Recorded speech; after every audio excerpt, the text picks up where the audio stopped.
My sports and entertainment video. Had to come on and talk about some bite down boxing. Um, it's the end of the year, and pretty much, all of the bigger names, whether or not you like them or not, all of the bigger names in the sport are kind of getting in before the end of the year and trying to set up, what can be done in 2021. As we have a lot of, we still have to see what's going on with the ongoing pandemic, because that determines when fans could return to fights. Once promoters and networks have an idea, once the money people have an idea of how fans can return to the fights, then you can start planning on some of the fights that people might want to see. Um, I don't think that I think some people, boxing has really just kind of tormented some people. Boxing has really turned some people off. Um, the business of boxing, and I'm not trying to sit here and say that I know all of this stuff, that I know everything, but what's good, KO? Good morning. I'm not trying to say that I know everything, and I'm not trying to convince anybody that I'm the only adult in the room. Um,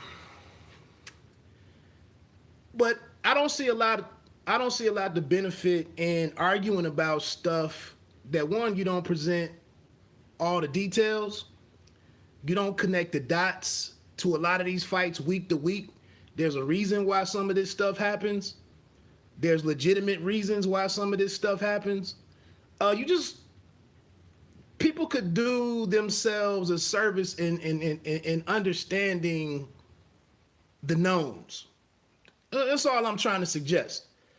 Um, so I'm gonna try to avoid. I gotta be better myself about avoiding the nonsense in boxing and the angry and uninformed or misinformed, partially misinformed. You know, it's not much of a benefit for to try to explain stuff to people, and that's the difficult thing about boxing is, with the other major sports, people been watching the other major sports for 30 years, 20 years. The other sports are widely reported. They're on TV. I'm sitting here with the College Game Day show on right now. Uh, it's all of these. There's seasons in place. There's conference games in place. The wild card games are in place. The playoff slots are in place. The date of the Super Bowl from the beginning of the season. The date of the playoffs in the NBA and the finals from the beginning of the season. Um, Baseball, all of these other sports have all of this infrastructure in place. And there's nothing for people to really complain about. You watch and see if your team advances and can they make it? Can they avoid injuries? What's going on with them? You tune in week to week and it's all set in stone. And people are used to the convenience of major sports. Boxing, there is no convenience. After every fight, it's a freaking challenge to create the next schedule. What's going to happen next? That's boxing. They got to go in here and fight tooth and nail for everything at the end of every fight, especially every big name fighter. That's the nature of the game, and people don't really have the patience for any of this stuff to be worked out. I get it. So I'm not, like I said, I'm not really going to sit in here and continue. I get in some of the live chats for some of the cats talking about boxing. I see some of the statements. I see some of the confusion. I see some of the personal beliefs, the personal bias. I get it. I'm not even going to engage in none of that. I'm gonna try to tell you what's going on with bite down boxing. That's what I'm gonna try to do. A couple of notes before I get into this Triple G fight from last night against Camille Szeremeta. Um, I saw that Gilberto Ramirez Zerto, who's no longer with Top Rank, He picked up a knockout in the 10th round over Alfonso Lopez. This was a dude is kind of trying to do his own thing with his own promotional company and so on and so forth. I respect the man's entrepreneurialism or entrepreneurship. He's also holding out hope in facing Canelo Alvarez at some point. Who knows if that'll happen or not. But he went out there with this. I think it might have been on Fight TV or something. I don't know. I've never been a big Ramirez fan per se. So it's not like I'm just gonna tune in. I'm gonna purchase his pay-per-view just because. But you know, he can do what he wants to do. Also on that card, I believe the card took place in Galveston, Texas. Also on that card was heavyweight Michael Hunter, heavyweight contender Michael Hunter. He got a fourth round stoppage of Sean Lafferty. I don't know who Sean Lafferty is. He was supposed to fight a cat named Welliver, but Welliver pulled out maybe last week, and Lafferty came in. It's funny sometimes when some of these American heavyweights start fighting other American heavyweights, and you don't know any of these guys. You only know, you know maybe 6 or 7 American heavyweights. None of them are really fighting each other at this particular time. And then they go out and make these fights against these other people. And like I said, you rarely know who any of those guys are. But anyway, Michael Hunter, and it's interesting to see Hunter because, you know, typically he fights on the zone. But I think he has at least one more fight that he was trying to get in maybe before he goes back to like international or, you know, world-class competition. So he's just trying to stay sharp or get in some work, whatever. But Michael Hunter, you know, he stays on track with his career. He's in discussion, you know, for a Filip Hrgovic fight, the rematch with Povetkin possibly, anything around the top 5, you know, maybe a rematch when he lost to Usyk as a cruiserweight. You know, maybe that's a possible rematch. So Michael Hunter continues to be a decent name, a stern test, a good challenge, you know, for anybody at top and heavyweight. So that's that. Another thing. Okay, so let's get to this. Well, let me knock out this Lomachenko stuff real quick.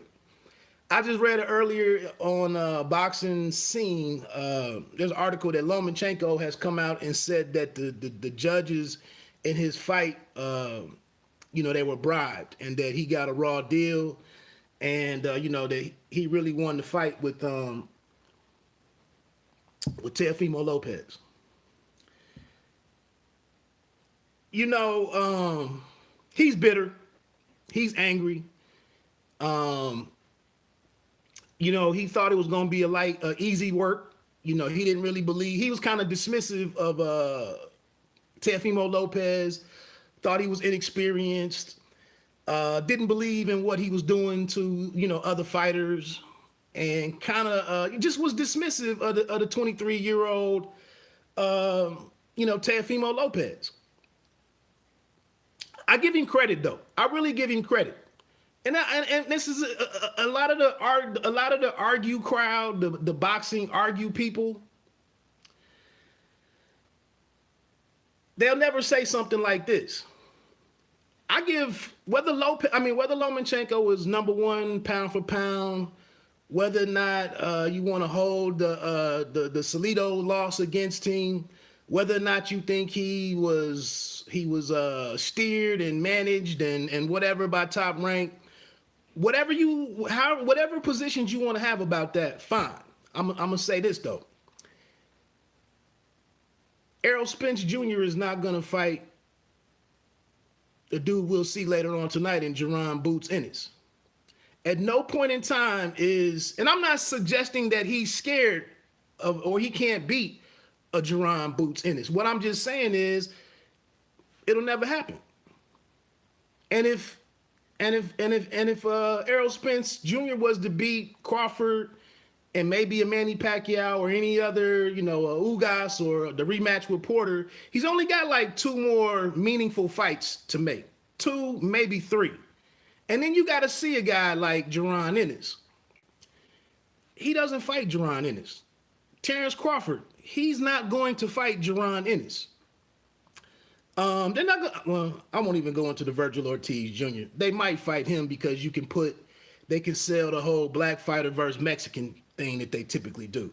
But so that from that perspective right there, I'm not totally down on Lomachenko. He took on a dude who created a lot of momentum for himself, who became a world champion, who followed the plan as he was marched through getting better and better opponents and stepping up.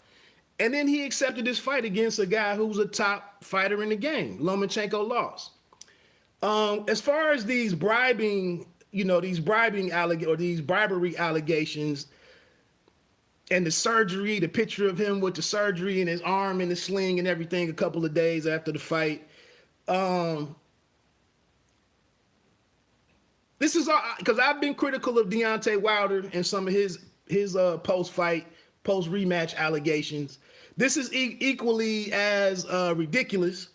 But the thing here, Lomachenko just didn't try anything for the first 6-7 rounds of that fight. In the article, he said that he won the second round. I actually did a video, not that I didn't have footage of the second round and slow motion and pointing out right here what was what. But I just talked through that second round because I saw that some people, I think maybe even Andre Ward might have given the second round to Lomachenko against Teofimo Lopez. I watched that round about 3 or 4 times and just talked through what I saw.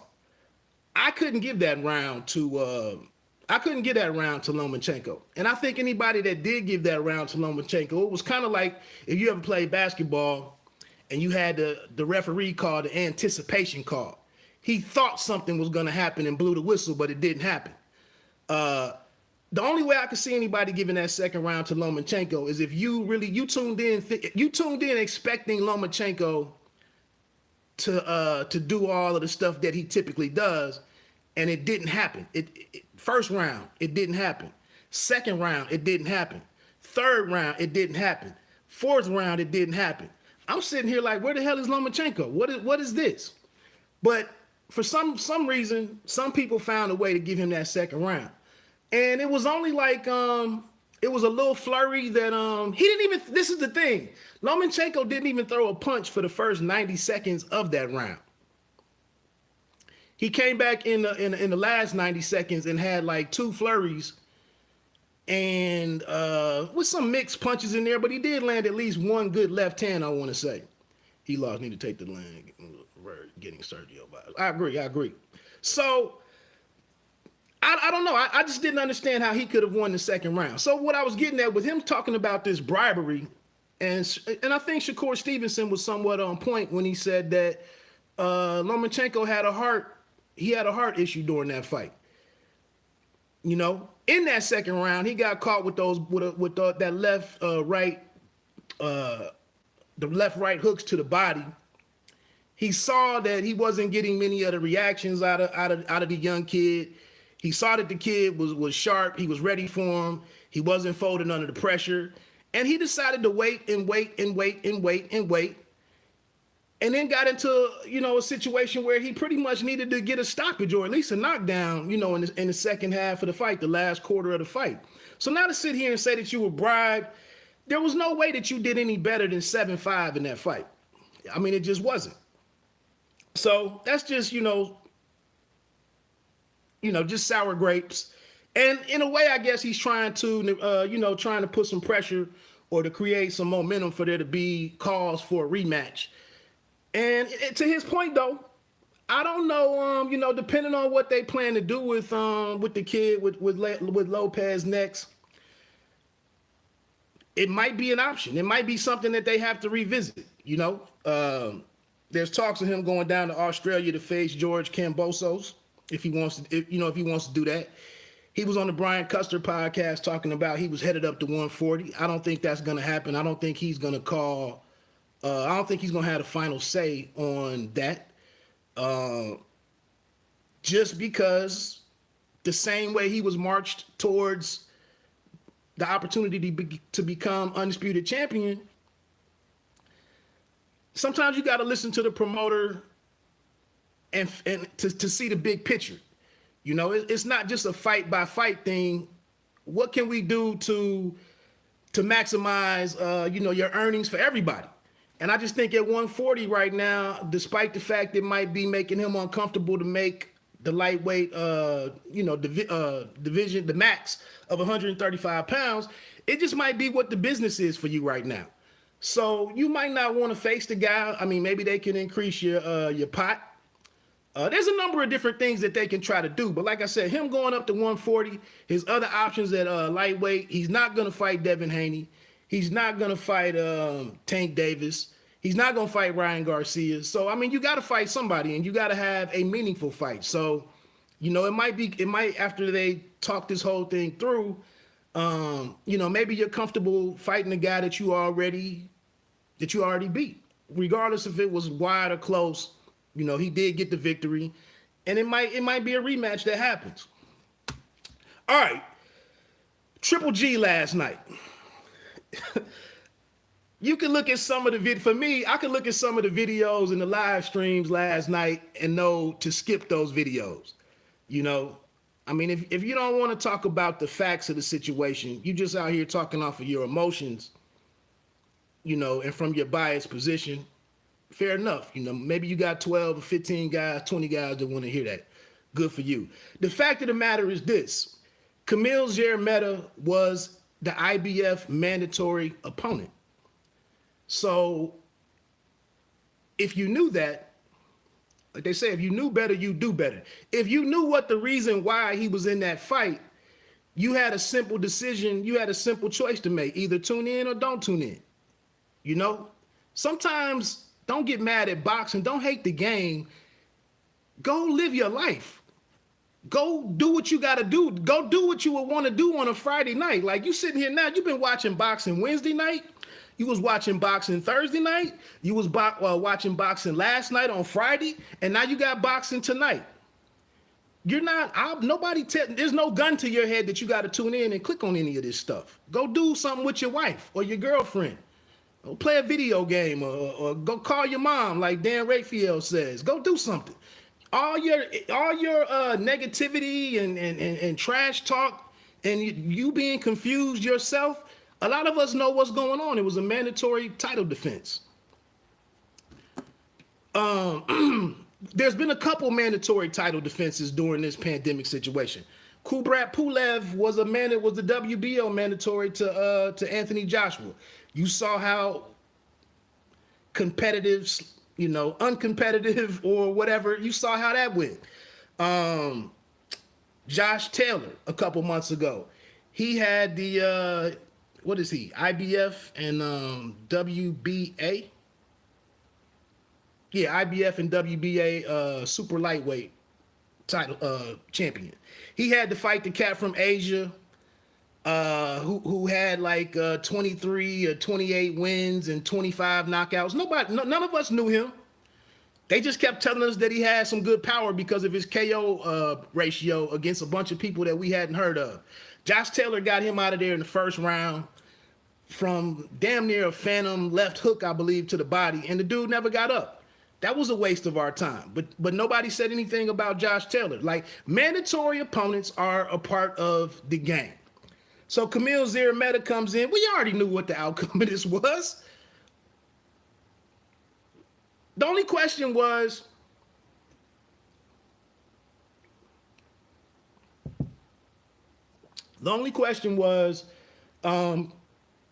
could Triple G bounce back from a horrible outing against Derevianchenko, where he was made to look, he arguably lost that fight.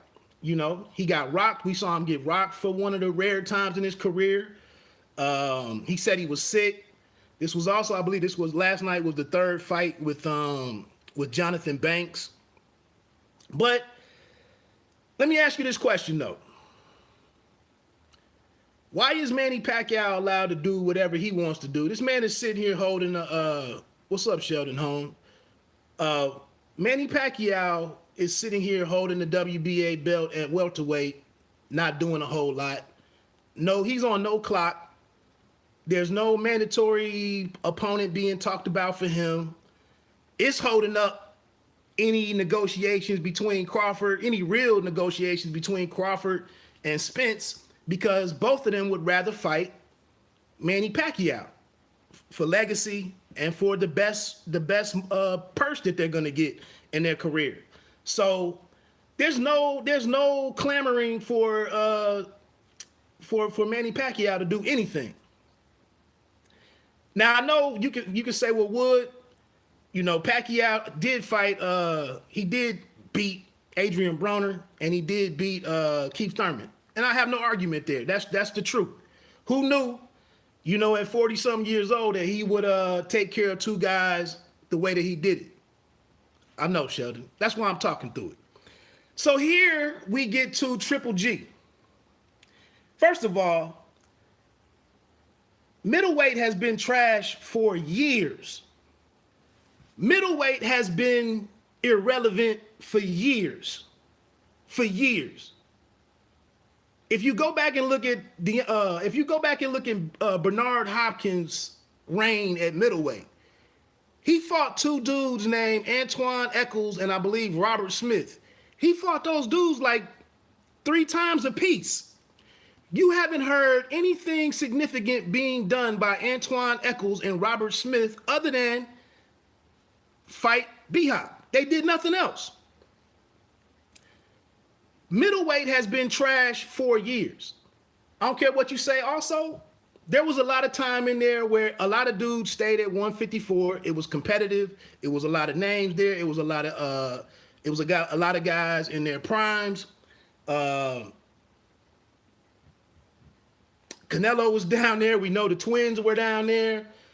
Trout. A lot of guys were super welterweight. It was cool to hang out there and compete. Nobody was rushing to go up to middleweight to face Gennady Golovkin. Whether you think the dude is or isn't whatever, nobody was really trying to go fight the guy. Now he gets into a position where, we saw the fight with Daniel Jacobs. I thought Jacobs did what Jacobs does, and I thought he came up a little short in that fight. The people that had Jacobs winning it, I don't really argue you, but I thought Triple G had a decent, I don't know if it was the 10th or the 11th round, but I thought he won that round, and that helped him hold on to the fight. That's how I saw that one. And I also think, if you want to say that Jacobs won the fight, again, Jacobs knew that he was just a stepping stone to get to Triple G and Canelo. How do you let the last 3 rounds of the fight, how do you not have any urgency to really make sure you do everything possible when you know that a mega fight is out there after you? So again, one of these fighters that sits there in the ring and runs his own calculations and think that he's won the fight so I can do what I want to do. Nah, you got to go and give what you've never gave before, because it's a big money fight right after you. You know what the negotiations and the talks are. So I didn't see a whole lot of issue right there. But anyway, he has a good fight against Triple G. We see Triple G being a little bit more cautious and, just not doing some of the stuff he done against some lesser names. Okay. But now we get to the point where how can Triple G be trash if he's had the problem I had with last night, the people in the zone and Triple G purposely. Yeah. And that's a fair point. That's a fair point. I was getting ready to say, I read an article yesterday on Ring Magazine. I don't remember who wrote it. I don't remember which one of their guys was that wrote it, but every time he referred to Canelo, it was the face of boxing, Canelo Alvarez. The best fighter in the game, Canelo Alvarez. Next paragraph, the pound for pound number 1 fighter, Canelo Alvarez. I'm like, I understand if you set up the introduction paragraph with that, but the next 7 paragraphs, I have to be told that this dude is the face of boxing. How is he the face of boxing? How was he? So what I was saying, it seemed like it was odd last night to watch the fight and to hear Grisham, the Flores cat. It was interesting to hear those guys talk about a fight that we really don't even know if it's possible to make it happen. They have no, the zone doesn't have any they don't have any leverage. They don't have anything contractually to even make that fight. So you're right, Sheldon Holmes. It was obvious to sit there and understand that they've been given the talking points for the night, and they're going to continue to sit here to talk about a fight that doesn't really have any more chance of happening, any more likelihood of happening than Szeremeta, he's an international fighter. He might be an international fighter, but he's definitely not. He had done nothing to that point to prove that he was a world-class fighter. But like I said, this was a mandatory defense, and it was somebody that had to get out of the way for him to go do anything else. Now you're right. The fight with a fight with Jamal Charlo probably doesn't happen. A fight with Demetrius Andre probably doesn't happen. But what I'm saying is, I do think that him sitting here, and that's the thing, like, we don't have to watch any more Triple G fights. We don't have to support anything else that he does. But I don't see how it's like so negative for him to sit here and try to want this one fight when he is trying to fight the guy that a lot of people regard as the best guy in all of boxing. It's not like Adrian Broner trying to come back after being gone for 2 years and trying to sell me that Ivan Redcash is a great opponent. It's not, it's not like him trying to fight Canelo Alvarez isn't. One is good business for boxing. It'd be great business. It'd be great business for the zone if they could get that fight to happen. But that's what I'm saying. At some point, some of these big time matchups that are bigger than boxing, they're outside of boxing. I don't get too caught up in them. We can see even tonight that the fight tonight with Canelo-Smith has really taken a big hit because the undercard is now very light. Julio Cesar Martinez fight, he was supposed to be the co-main event. I think he had COVID. That's gone. Alexis Espino, who was just a youngster, his fight is no longer on there. I didn't get the reason why his fight got pulled. And now we just have Austin Williams. What is he, 7-0? You got Raymond Ford. What is he, 6-0? You got Mark Castro making a debut fight. Then we got the heavyweight, Frank Sanchez. So that's the one fight that we get on the undercard. So it is what it is. But let me get to Triple G last night with how he looked. I think, the dude is 38 years old, getting ready to turn 39, I believe. I thought he looked in good shape. I thought, I think, what's my man? Gabe Rosado. He said it well. Triple G is gonna be in a lot of fights because he stays in shape even at 38 years old. We've never really seen him have any issues on the scale. And then he's very fundamentally sound. No, he's not flashy. He's not he's just very fundamentally sound. Has fairly good power. He's a solid boxer. And he's a guy that's been doing it for, for 18, 15, 17 years and whatnot. So for him to drop Szeremeta 4 times, I think he carried him for a couple of rounds. Got to give Szeremeta a little bit of credit for getting up, 3 times and not, not just mailing it in. But this fight really didn't prove much. Of course, they were trying to help with Triple G's appeal in case he goes on and does whatever with his next fight. We'll see what happens. I really don't have anything great to say about it. The one thing that I also disagree with the broadcast was they always say the last thing to go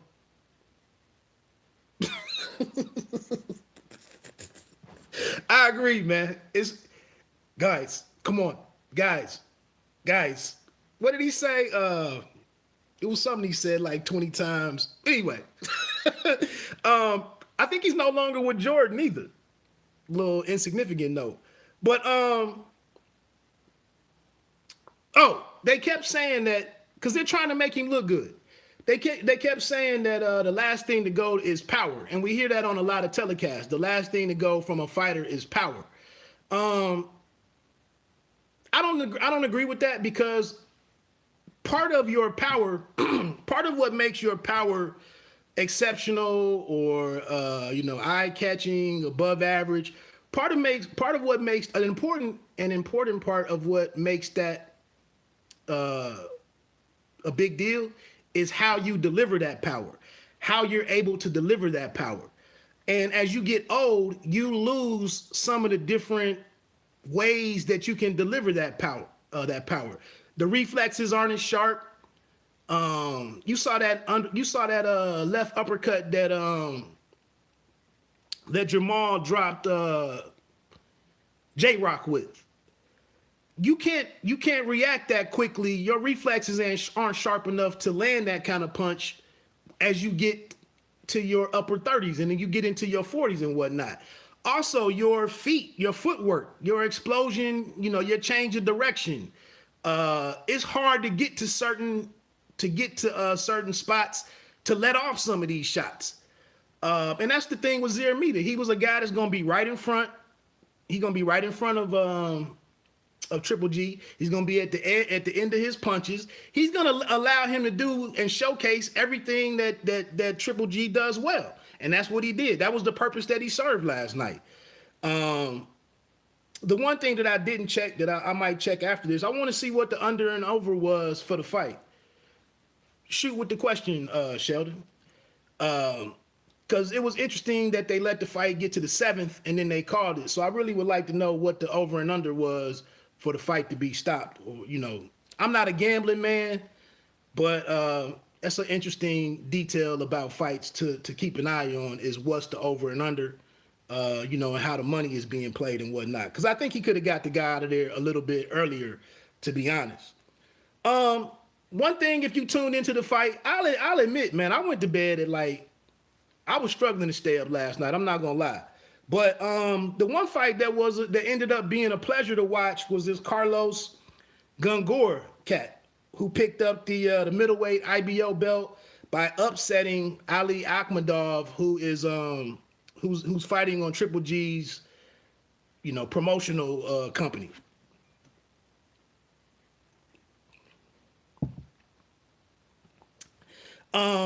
He was a huge underdog, but he got roughed up early in the fight, got tagged good in the second round, and then after that, just like round by round, he just fought his way back into the fight, and gets into the 12th round and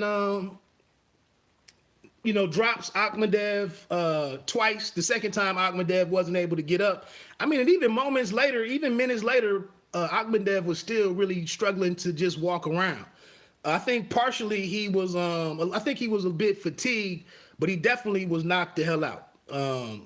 So Gungor did himself a huge service by getting that knockout.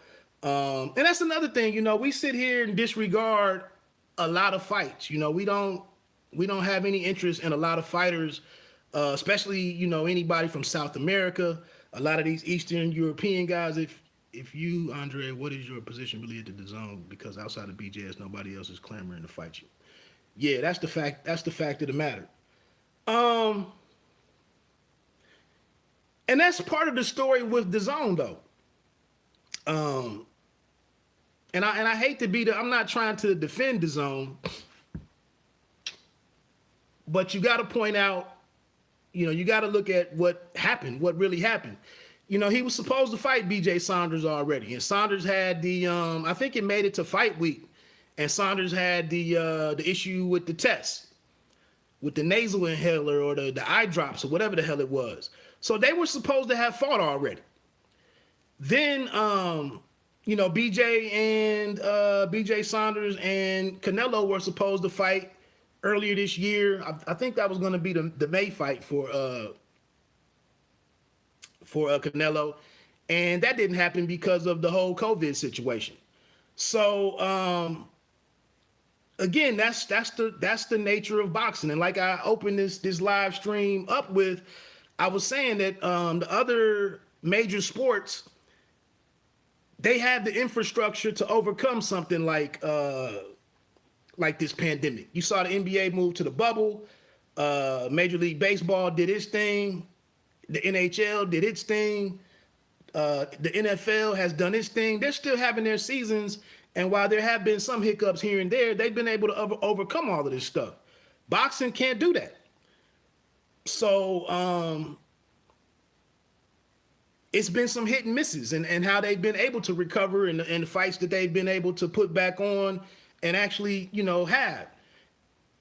So it's hard to knock them totally for 2020. But in terms of Demetrius Andrade, again, they tried to make, depending on who you want to believe and what you want to believe, it sounds like they tried to make a legit offer to Jamal to fight Demetrius. And it was pretty good money. I know Hearn said $7 million. I think I was on the Zoom conference call. I believe Charlo said it wasn't that much or it didn't happen. But then little Charlo or Jamel Charlo came out and said on one of his Instagram something, a tirade or something, he actually came out and said that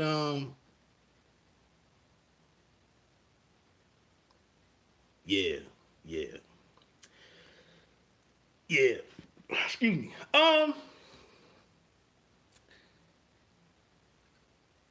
Let's be honest though.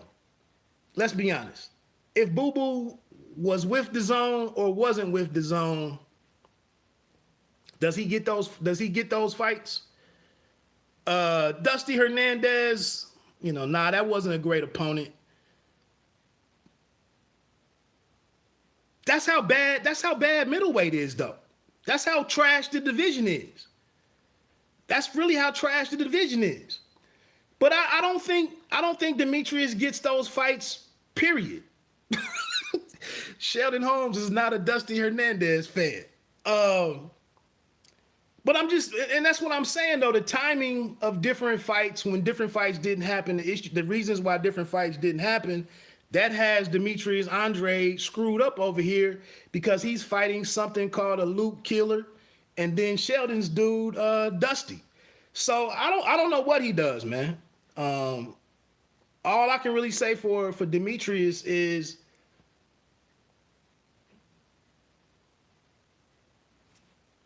I don't know. I honestly don't know. And that's the thing. Some of these cats can sit around with world titles.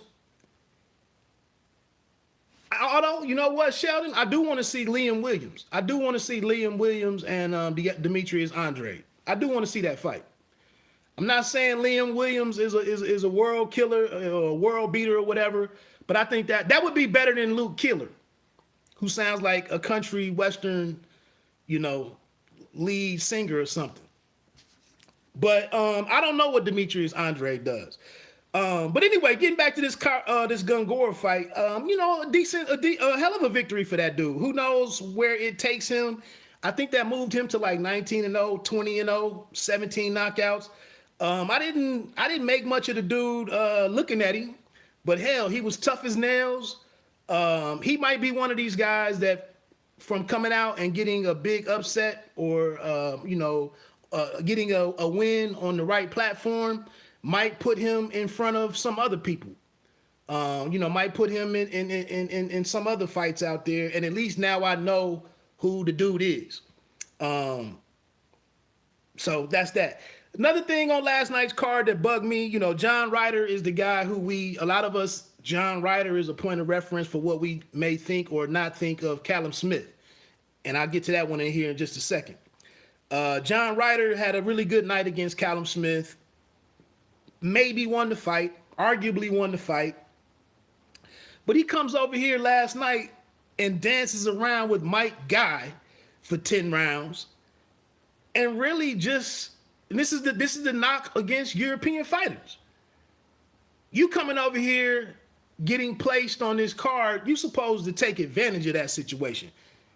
And you go 10 rounds with Mike Guy, who didn't throw a punch for the first 3 or 4 rounds, looking like Mike Tyson, looking like a young Mike Tyson in terms of his build, but didn't do nothing all night long.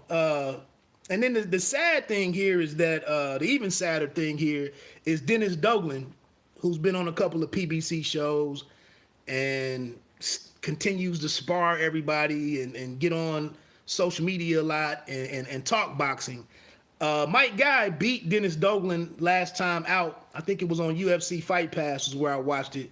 And here it was an opportunity for Dennis Douglan to get a victory and position himself for a real fight. Dennis Douglan is a guy who confronted the Durrell brother, Anthony Durrell. He confronted him in front of a camera, how conveniently, in the lobby of when Durrell was going to fight Benavidez. And he confronted him in the lobby, making all this noise, trying to get a fight, creating a scene. And Mike Guy actually beat Dennis Douglan. Dennis Douglan looked terrible that night. And, now he's trying to get a fight. I guess he didn't retire, whatever. That's a little side note. But John Ryder, that wasn't a good look for John Ryder. It wasn't a good look for Canelo-Smith, who I'll get to here in just a second. It was a terrible fight. It was a terrible fight. They also had the women's bout last night. I can't even pronounce her name, Moon Choi or whatever. She was from North Korea or defected from North Korea to South Korea.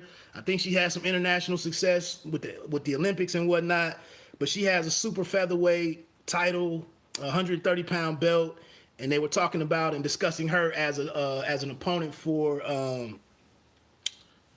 Michaela Mayer.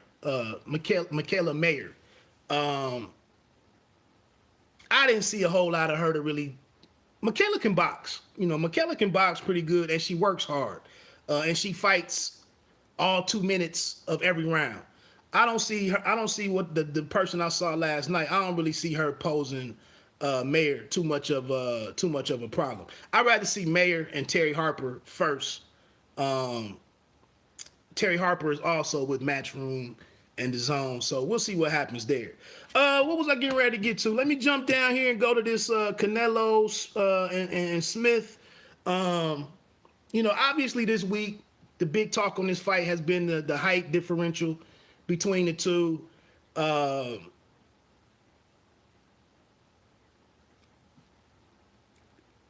Canelo, when has Canelo just wiped anybody out? When was the last time that he just wiped an opponent out? I think he went to the 9th round with Callum Smith's brother, Liam, several years ago. Wonder how many clenbuterol, Yacamil bowls every week leading up to the fight tonight. Right. I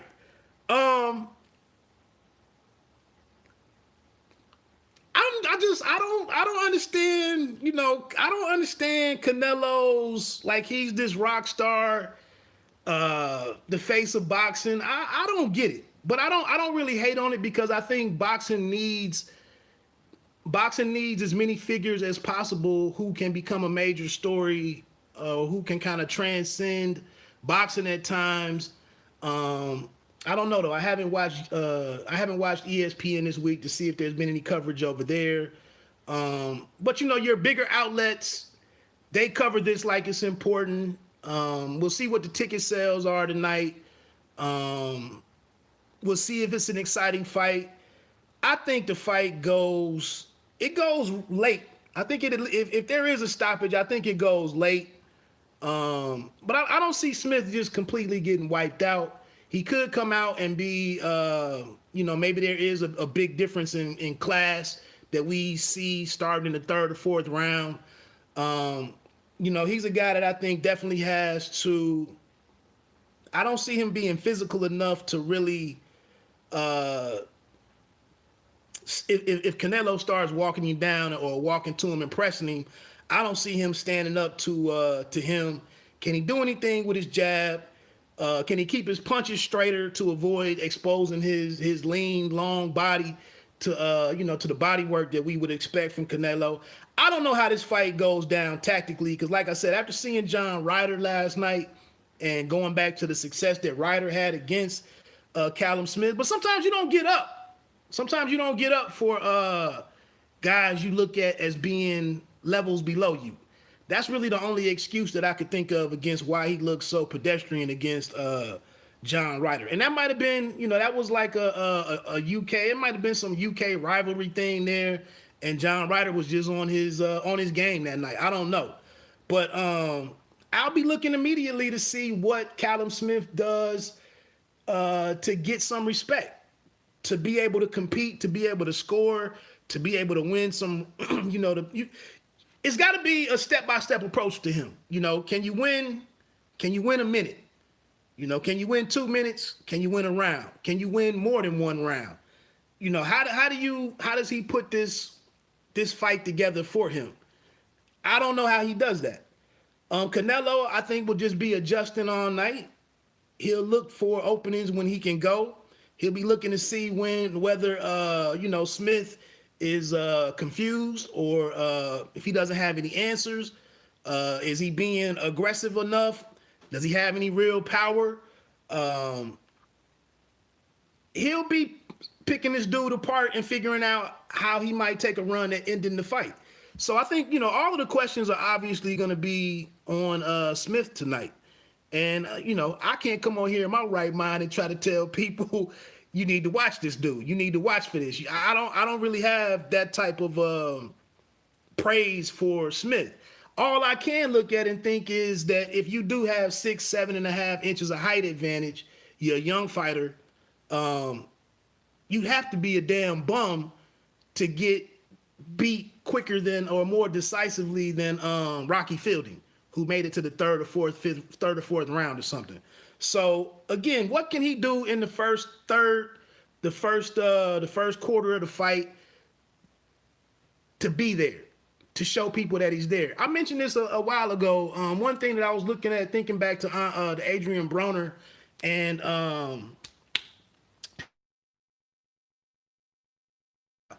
Manny Pacquiao has all of these phenomenal fights in his career that you can go back to and think about how action-packed the fight was, how good it was, whatever.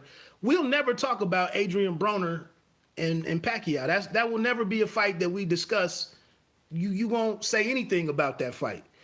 And to me, it's kind of a shame that, Adrian Broner had the guy that everybody wanted to fight, and you went in there and you basically did nothing all 12 rounds. Can Callum be one of the Canelo Alvarez, the decision against Larry Lara, or whatever? Can he? Next week, are we saying anything positive about what Callum-Smith was able to do? I don't know if we do. Anyway, get ready to get on off of here. The one thing to also take into consideration, something else that I could imagine some people in boxing, some boxing channels are going to struggle with, and I just want to throw it out there so I can get prepared to listen to how they talk about this. But if Canelo wins tonight, it's already been said that he has to face the WBC for their belt being up for grab conveniently tonight. Within 90 days or something, he would have to either have a deal in place to fight Avni Yildirim. Who knows who he is?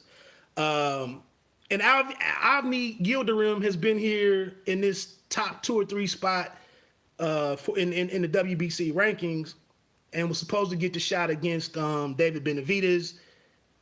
This stems from the fight with Darrell that ended with the headbutt or whatever. So he's been in the picture all this time. None of us really want to see Yildirim.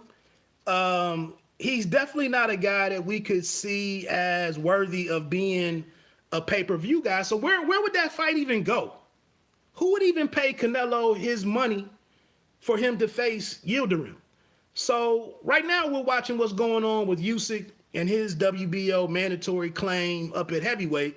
He continues to be a thorn in any negotiations up there.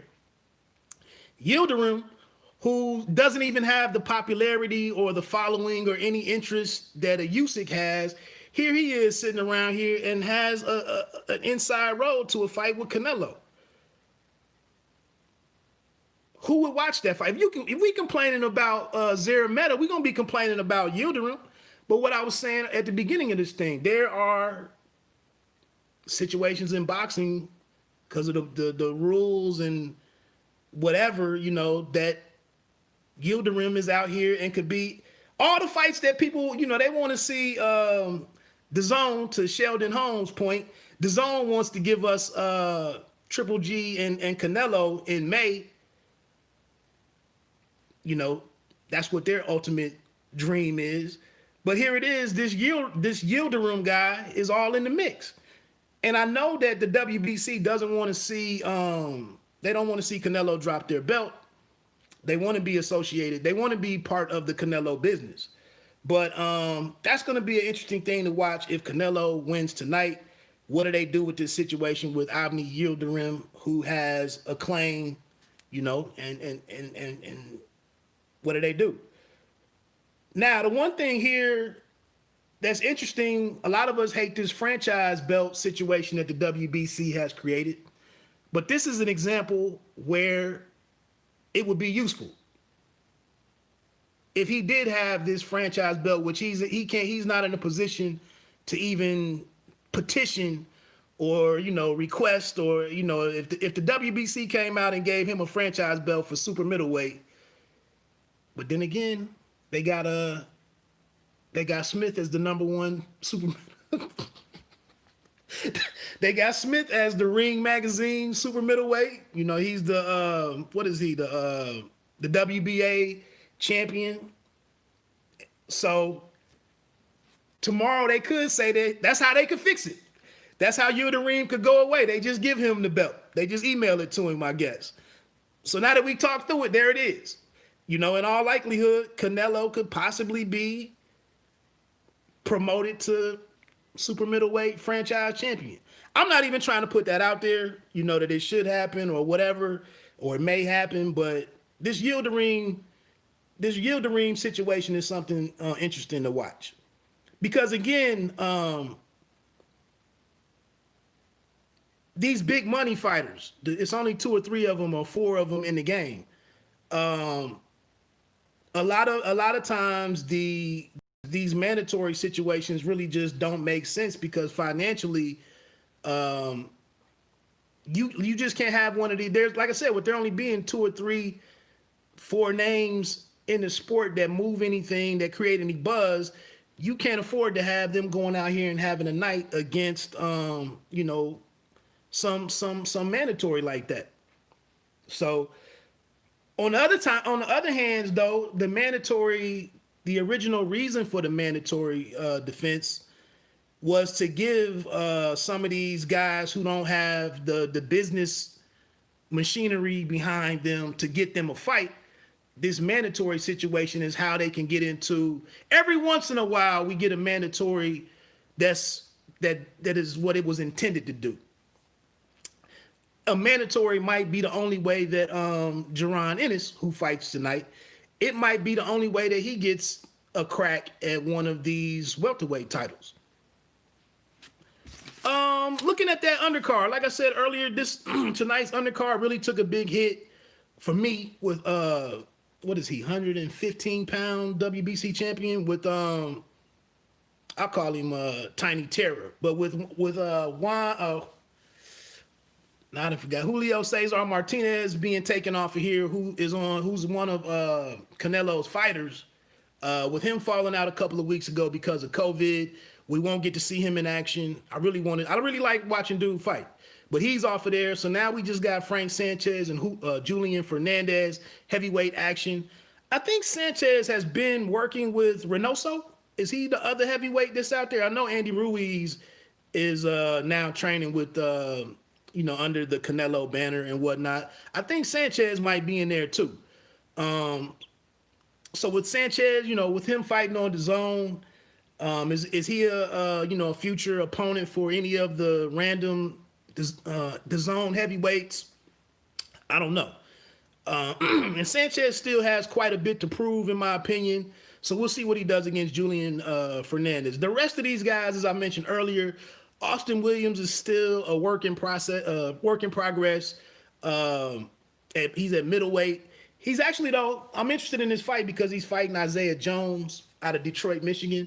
Isaiah Jones is one of these guys who, just because of the pandemic, he's been on TV a lot this year. He ain't all that great. He ain't all that good. I think he might be 1-3 in his appearances. I'm trying to think, was he one of the guys that fought Clay Collard when he was a big story? But anyway, Jones can fight a little bit. He can take a hell of a punch. He can take a good punch. So I think this is a good test for Austin Williams. You saw last night the Rashad Mati kid, the young boy that the Zones had on the roster since they started. His fight didn't make it out of the first round. We see Nikita Bobby is a guy some of us are losing interest in. So Austin Williams is one of those guys that these grassroots fighters that the Zone has, or Matchroom has tried to pick up and build into something, but it takes time. I mean, it really takes time. So with Austin Williams just being a year and a half into it, it's tough to really have a whole lot of expectations. It's just something for you to tune in and watch. I said this earlier at the beginning of when I started this stream. A lot of so-called boxing fans and boxing channels really don't care anything about the development practice or the development process of building fighters, and they just ignore it. They only really want to talk about 5 people. And I think that's doing the sport a disservice. Like, it takes a lot to get to the big lights on Saturday night. That was one of the brilliant things with Teofimo Lopez, who I talked about earlier. You saw Teofimo Lopez go from the first 2 or 3 fights of the card. There's 10 fights on the card. You saw Teofimo Lopez be the second fight. You saw him be the third fight. You saw him be the fourth fight. You saw him pop up on ESPN Plus. You saw him pop up on the opener for the ESPN portion of the card. You saw him become the main event for Crawford, and you saw, right, KO. You saw him be the co-main event for Crawford and Kavaliauskas. It's a process. And and these guys got to take advantage of being placed on the Zone doesn't really they don't really do the 2 telecasts the way that ESPN does the ESPN Plus portion with Poncher and Ali Gary, the dude that was on last night, the former fighter. They have the ESPN portion of the card with Poncher calling it, and then when they go to the ESPN part of the card, they switch over to Tim Bradley and Joe T and Andre Ward. They don't really do that on the Zone because they don't have a linear channel for the big event to go to. But like I said, when you pop up on these cards and they actually show your fight, you have to take advantage of that moment and do something to move to the third fight, to the fourth fight, to move to the important portion of the card. So just throwing that out there. Also, super lightweight Raymond Ford is taking on Juan Antonio Lopez, another one of these grassroots fighters that Matchroom tried to go and grab up. Raymond Ford, southpaw, out of Camden, New Jersey. He had a knockout a couple months ago in his last fight. I can't think of whose fight he appeared on. Maybe did he fight on Jacob's card? Anyway, I like Ford. Again, this might be his 6th, 7th fight, maybe. The interesting thing with Ford is that he's actually calling out Ryan Garcia's brother, Sean. Who knew Ryan Garcia had a brother and that he fought? But that's what Raymond Ford is trying to do right now to help draw some attention to himself, is calling out Sean Garcia, who none of us have seen fight. But I think Sean is like 4-0. or 5-0. If anybody is steering Sean Garcia anywhere, it makes 0 sense for them to fight right now. 0 sense. But Raymond Ford is just making some noise with, I want to see him, or he needs to come see me. Also tonight on this card is the debut of Mark Castro. He's out of off the West Coast. He's made some noise as an amateur. His claim to fame for tonight, or why you might be interested in him, I don't know. But they've tried to have his debut fight like 3 times.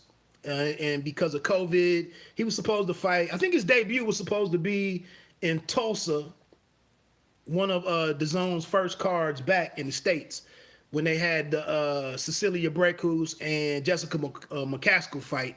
He was supposed to debut on that show, and it didn't happen.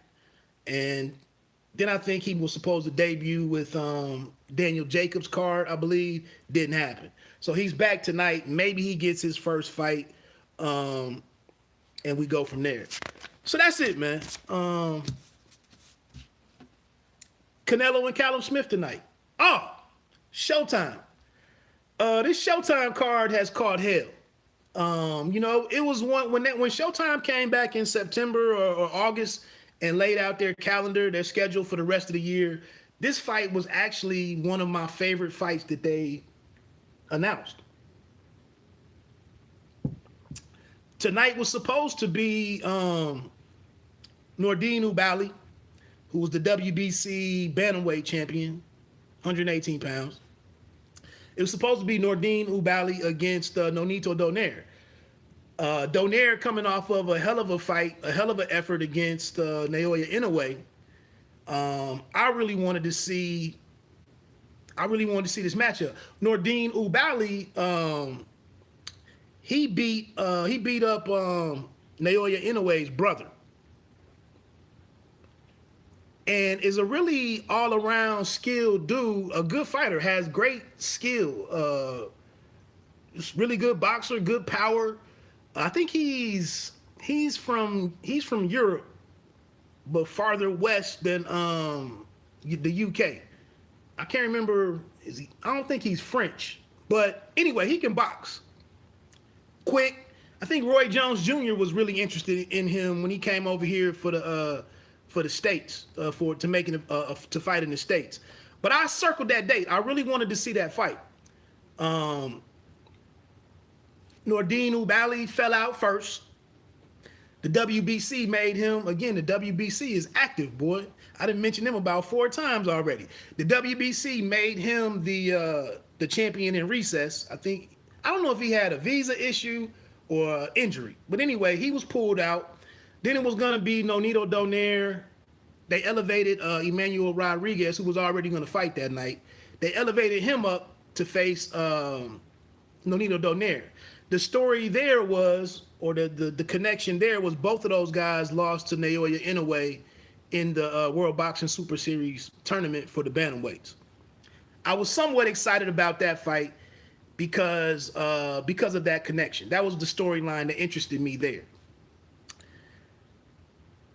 Nonito Donaire is now out of the fight because of COVID situation. And there's very interesting there, because he's actually tested negative 2 or 3 times, at least twice, trying to still fight this fight. But for some reason or another, he's not being allowed to fight, even though he's proven or attempted to prove that he's COVID free. So he's out of the fight. Emmanuel Rodriguez moves over to the A side, and they've elevated Raymond Gaballo, I think is how you say his name. I don't know who the hell Raymond Gaballo is, but this is the main event fight for tonight. And like I said, Showtime. You heard the numbers last week for a great fight. What became a great fight in Christopher Colbert and Jaime Arboleda. It's maybe my favorite fight from last week. 169,000 people tuned in. That's tough. That's a tough deal for Showtime, who's really tried to be a good partner to boxing. but their COVID schedule has been ravaged by losing important fights due to COVID. Luckily, you know, the two Charlo fights went off as planned. The Santa Cruz and Tank Davis fight went off as planned. We know Benavidez lost his title on the scale, which took away from the magnitude of that fight. Really hurt the PBC because now that belt is up for grabs tonight from Canelo. So now Canelo doesn't have to go and see a Benavidez, who some of us wanted to see that fight. But anyway, so that's the main event we have tonight. Is a guy who was knocked out in 2 rounds against Naoya Inoue and Emmanuel Rodriguez, and then Raymond Gaballo, who I think he has a good KO percentage, and you know, a lot of these Asian cats and a lot of these guys they bring in, they're gonna come in and give you a hell of an effort. I mean, I expect him to give a hell of an effort. It's just I don't have any background with the guy. We'll also see Jaron Ennis, and speaking of boots, we'll also see him against Chris Van Heerden. He was supposed to fight Thomas Delorme. A lot of us know Delorme's name, and it was definitely a fight. Jaron Ennis needs opponents who can give him credibility and can give us more answers or answer more of our questions about him as he works his way into the contender level of the welterweights. So Delorme would have been an excellent name because we've seen Delorme against Jesse Vargas comes to mind. Delorme just fought somebody else. I cannot think of who that was. But I was excited to see that fight. He falls out, and now we have Chris Van Heerden.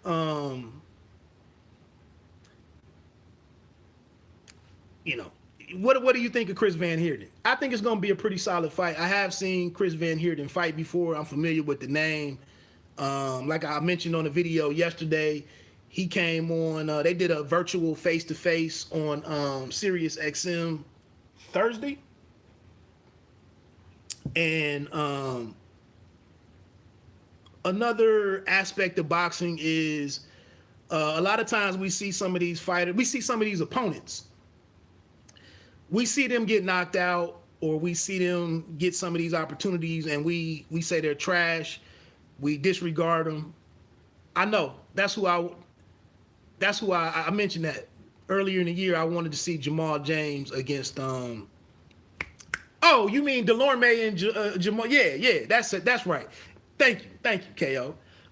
Yeah, it was Delorme and James. So I was very interested in seeing that fight between him and Jaron Ennis. That lets me come on here and say something with more conviction when I'm taking a look at what these guys can do. But anyway, what I was finishing saying was we disregard a lot of these fighters and write them off. But people like Jaron Ennis, they need credible opponents, whether you think they're trash or not.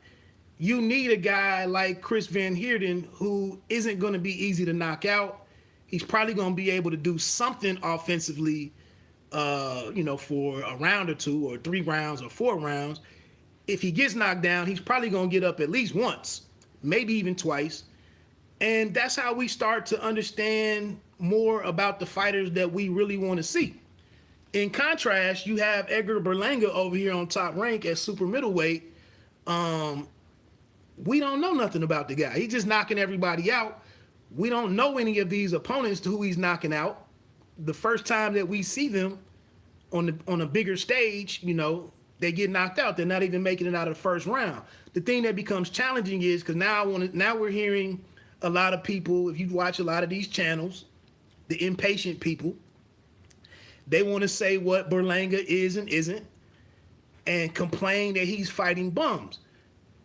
What you have to factor in is it costs money to go and get a fighter of note to face one of these prospects. You got to go and pay David Lemieux big money. You got to pay Lemieux probably 3 times more than what you got to pay Berlanga. You got to go and pay an opponent 3 and 4 times more than what you're paying your rising prospect. It's business behind this stuff. They don't just, yeah, they've paid on the cheap to go get a couple of guys in here, and Linnell Bellows and Ulysses Sierra. They hoped those guys were going to show up and do something. They had the right price tag on them. They went in there and they got knocked out, and they like, damn. So eventually they will have to dig in their pockets and pay an opponent. But what KO just said, it doesn't happen overnight. Like, the people that put this stuff together, like, we're not trying to spend $70,000 before we have to spend it. You know, we're not trying to spend $100,000. You're not trying to pay David Lemieux $350,000 or something, you know, to fight a guy that we're paying, I don't know, $60,000, $90,000. It takes some, you know, you gotta weigh some things, especially if the kid isn't ready to be in a co-main event. It's just, I'm just trying to say that it's tough to get the right opponents immediately. Then it comes to also another factor in there is, do we get like Ali Akhmedov last night against Gongora? Triple G tried to get Triple G tried to get what's up, Fight Discussion? Y'all check my man Fight Discussions out. D Branch. They tried to rush Ali Akhmedov into being a thing, a real thing.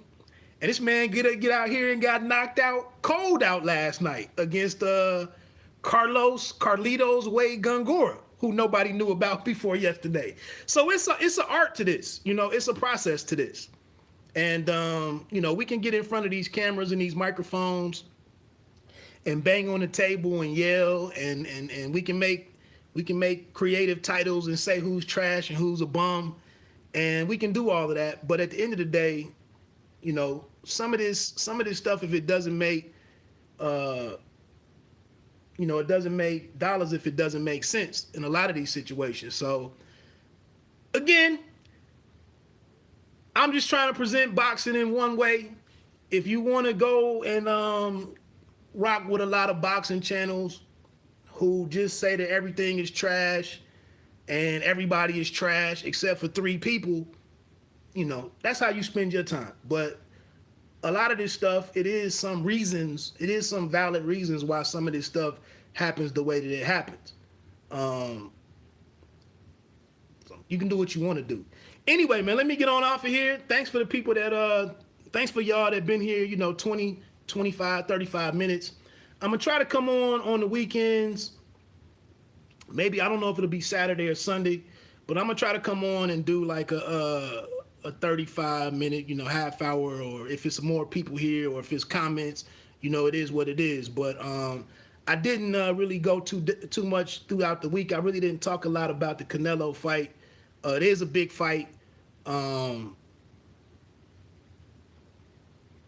just don't know what I can say about Canelo-Smith. You know, he looked good against Hassan Indam or whatever when he came over for the arrival of AJ, the British invasion at Madison Square Gardens. He fought Indam. All right, KO, man, have a good day, man.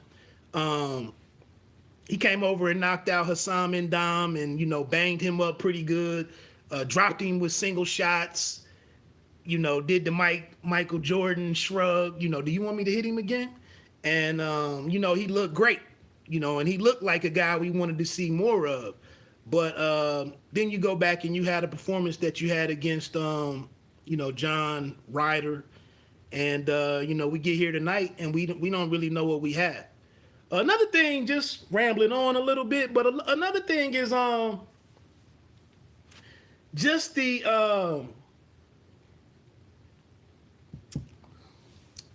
a lot of people who criticize stuff. It's interesting when you don't want to acknowledge international boxing and when you do. And then to only look at this from the U.S. market and as U.S. fight fans,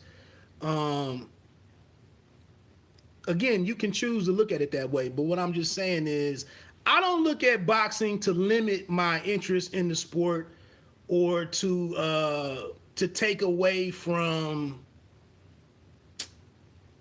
everything that it has to offer. Like a lot of people, they poison these fights week to week. They poison why I shouldn't watch a fight, why I shouldn't be interested, why this fight is trash. Some of it's warranted. You know, we do get some fights from time to time that, you know, are stinkers. I just cast my vote. I let my feelings be known. I don't tune in. You know, I don't do a video about it. You didn't see me talk about Mike Tyson and Roy Jones Jr. I could care less what they did. I mean, that's if they can get 1.5 million people to buy that fight, great for them. You know, my only interest in it was what Badu Jack was going to do with Blake McKernan. That's all I really cared about. But you look at America. You look at look at America's candidates, or it's look at the American fighters above 154. Once you start getting to middleweight, the rest of the way up, it's not even a lot of American. It's not a lot of Americans making noise. It's not many Americans that are a draw from middleweight up. So to sit here and just totally disregard the international fighters, you are automatically going to be limiting how much of the sport you can enjoy or what's to follow. You just have from 154 down, and then a lot of these people don't even really care about anything from, they barely care about 130. You know, 130 is struggling to be in the discussion. It's mainly lightweight with all of the four youngsters there. Some interest in 140, which is my favorite division right now. And then you have welterweight. And then we pretty much jump up to Deontay Wilder. As an American, that's what your interest is. That's a hell of a way to look at a sport that has so much more to offer. 122, super bantamweight. Phenomenal division right now. I'm hearing that there's a possibility that that PBC is considering a tournament with the 122 guys. And I think that's an excellent idea. I think that's a way to generate, and just like that, how could we have disregarded the World Boxing Super Series tournament? It's a situation where you put your name in the hat and you fight who the hell wins. You win in advance and you run into who you run into. We say we want the best to fight the best, but then when we get a tool to deliver that, we don't pay no attention to it. We disregard it. I know it might not have been the one or two champions in the mix that you wanted to be in there. I know it may not have been in the division. If there would have been the super welterweight was in the World Boxing Super Series, how great would that have been? But again, those guys didn't need that. But, you know, for them to go out and grab the bantamweight division, which has some good names in there, I think they did, I know they did cruiserweight twice. And then they did what? First year they did super middleweight? Yeah, because that's how that's how he became pretty much known. So again, I'm just rambling now, but it's just crazy that the sport, a lot of people just tune into boxing like, let me turn this trash on, let me be mad, blah, blah, blah. But it's a lot of stuff going on. It just takes a little bit of patience to kind of understand it and to see, you know, how you might follow the sport and how it might interest you versus just watching Deontay Wilder, Errol Spence Jr., and Gervonta Davis. All I'm trying to say. Bite down boxing, don't let them count you out. Pay me no mind, sports and entertainment. You don't have to be great to start, but you have to start to be great. I'm getting ready to go listen to some music, work on one of my album reviews, and then I'm gonna check out this last movie from the late Chadwick Boseman and Ma Rainey's Black Bottom, which is on Netflix starting yesterday. I'm gonna check that out, and then tomorrow night I'm gonna get ready for Sunday night. My new thing on Sunday night is this Bryan Cranston headed show, Your Honor. I've done a couple of updates on that one. It's shaping up to be a pretty decent series. You can check my reviews of that out. And let me get on out of here, man. Everybody enjoy the night. I know we don't have a great fight night set up between Showtime and DAZN. And all the people who don't have DAZN, you know, do what you got to do. I'm out. Peace.